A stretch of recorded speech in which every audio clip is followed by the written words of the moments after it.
Hello friends, आज जिस topic के ऊपर हम लोग बात करने जा रहे हैं उसका नाम है मोशन, यानी कि गति। क्या होता है motion? What is motion? Motion मतलब क्या होता है कि जब हम किसी ऑब्जेक्ट के ऊपर फोर्स अप्लाई करते हैं तो वो अपना पोजीशन चेंज करता है। तो change in position in time, time के हिसाब से अगर कोई चेंज करता है पोजीशन को, मतलब कहते हैं मोशन। कोई ऑब्जेक्ट में हम लोग फोर्स अप्लाई करने के कारण ऑब्जेक्ट मूव करता है।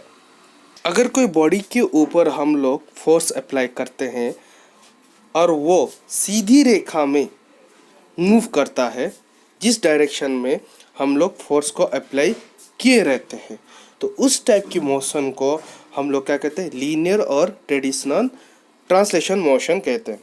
अगर वो बॉडी अपनी एक्सिस के चारों तरफ घूमने लगता है, ठीक है, उस टाइप को मोशन को हम लोग क्या कहते हैं? Rotational motion. जो रोटेशनल मोशन होता है वो एक फिक्स पॉइंट के ऊपर क्या होता है? बॉडी मूव करने लगती है। तो फोर्स जब हम लोग किसी बॉडी के ऊपर अप्लाई किया जाता है तो कितना करना है और उनके बीच में फोर्स और मोशन के बीच में क्या रिलेशन है, वो जानने के लिए हमें न्यूटन्स लॉ यूज किया जाता है। अब न्यूटन्स लॉ जानने से पहले हमको उसकी कुछ टर्म के ऊपर हम लोग बात करते हैं, जैसे कि डिस्टेंस। डिस्टेंस मतलब क्या होता है? दो पॉइंट के बीच की दूरीता, लेंथ, ठीक है। डिस्प्लेसमेंट मतलब है distance between, shortest distance between two point. Velocity मतलब क्या होता है? वेलोसिटी मतलब होता है rate of change of displacement और टाइम, ठीक है। और एक्सीलरेशन मतलब क्या होता है? Rate of change of velocity of object with respect to time. तो ये टर्म आपको याद रखना है क्योंकि ये सब अभी अप्लाई होगी समझने के लिए। तो पहले हम लोग पूछते हैं Newton's law. Newton's first law क्या कहता है कि अगर कोई ऑब्जेक्ट अगर रेस्ट है और यूनिफॉर्म मोशन में कोई स्ट्रेट लाइन में गति कर रहे, कब तक गति करे? जब तक कोई एक्सटर्नल फोर्स हम लोग अप्लाई किया नहीं होगा। जैसे कि ये फिगर देख के हम लोग को पता चलेगा। देखिए, एक ग्राउंड में क्या बॉल है, बॉल को जब तक हम लोग किक नहीं करते, ठीक, बॉल को जब हम लोग किक नहीं करते तब तक स्थिर, जैसे ही किक किया गया तो वो मूव करने लगा। यही है फर्स्ट लॉ ऑफ मोशन।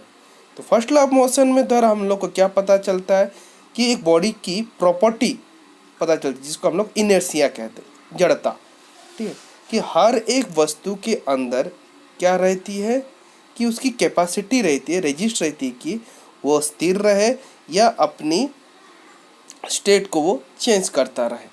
अब पढ़ते Newton second law of motion. Second law of motion state that the rate of change of momentum of a body is directly proportional to applied force and its change in momentum take place in the direction of applied force।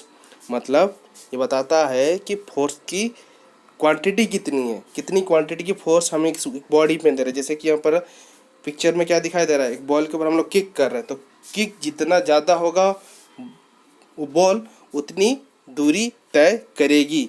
तो ये क्या कर रहा है? Force की quantity बता रहा है कि कितने क्वांटिटी हम लोग दे रहे हैं। तो इस लॉ के द्वारा हम लोग फोर्स की डेफिनेशन पता चल रही है, क्या है ना? Change in momentum with time, time के हिसाब से मोमेंटम, जैसे गति चल रही है तो मोमेंटम क्या होता है कि mass of an object times its velocity, P equal to M into V, ठीक है। तो डेरिवेशन हम लोग द्वारा हम लोग बता रहा हूँ। मान लो एक बॉडी का मास m है और वो u वेलोसिटी में, इनिशियल वेलोसिटी का u है, फाइनल वेलोसिटी इसका v है। तो इनिशियल मोमेंटम क्या? m इंटू यू, फाइनल क्या है? m into V. तो सेकेंड लॉ क्या बताता है? F equal to M V minus M U by T. F is proportional to m, m तो कॉन्स्टेंट टर्म है, तो v minus U by T. तो u माइनस में क्या है? Rate of change of velocity by T, time. तो वो क्या है? एक्सेलरेशन। तो F इक्वल टू के इंटू एम ए, के को यदि 1 लिया जाए तो F इक्वल क्या हुआ? M A. तो F क्या होता है? Mass into acceleration. ये इतना क्वांटिटी क्या फोर्स का हम लोग क्या डिफाइन कर देते हैं सेकेंड लॉ ऑफ मोशन के द्वारा। अब हम बात करते हैं third law of motion. Third law of motion हमको क्या कहते हैं? स्टेटमेंट क्या है ना? For every action there is equal and opposite reaction. Statement का मीनिंग है जब कोई दो बॉडी के बीच में फोर्स अप्लाई होता है तो इंटरेक्ट होती हैं, तो जो पेयर ऑफ फोर्स एक्टिंग होता है इंटरेक्ट ऑफ टू ऑब्जेक्ट वो बराबर होता है। यानी कि जैसे कि मान लो हम लोग दीवार के ऊपर अपनी हथेली में फोर्स देंगे तो रिटर्न हमको क्या होता है, अनुभव होता है कि फोर्स भी हमको एक लगा, इसलिए हमको हाथ में क्या होता है, दर्द होता है। तो जो साइज रहता है फोर्स, जितनी जोर से हम दीवार के ऊपर फोर्स अप्लाई करेंगे हमारा हथेली पे उतने ही जोर से हमको क्या होता है, दर्द का अनुभव होता है। ठीक है, तो इस तरह से हम लोग क्या कर सकते हैं, न्यूटन्स लॉ के द्वारा फोर्स और मोशन के बीच का रिलेशन और उसके बीच में जो रिएक्शन होता है उसके बारे में हम लोग जान सकते हैं। वीडियो को देखिए, शेयर कीजिए, लाइक कीजिए। Thank you.